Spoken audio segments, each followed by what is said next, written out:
পৃথিবীর সব সংখ্যাকে কল্পনা করলে আমরা প্রধানত দুই ভাগে ভাগ করতে পারি। একটা হচ্ছে বাস্তব সংখ্যা, একটা হচ্ছে অবাস্তব সংখ্যা।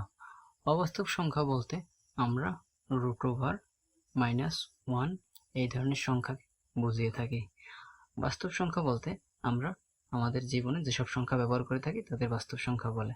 বাস্তব সংখ্যা দুই প্রকার, একটি মূলদ সংখ্যা, একটি অমূলদ সংখ্যা। অমূলদ সংখ্যা বলতে যেসব সংখ্যাকে ভগ্নাংশ আকারে প্রকাশ করা যায় না তাকে অমূলদ সংখ্যা বলে। যেমন √2 একটি অমূলদ সংখ্যা, এটা আমরা জানি। মূলদ সংখ্যাকে দুই ভাগে ভাগ করা হয়।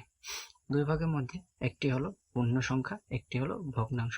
পূর্ণ সংখ্যাকে আবার দুই ভাগে ভাগ করা যায়, একটা জোড় সংখ্যা, একটা বিজোড় সংখ্যা।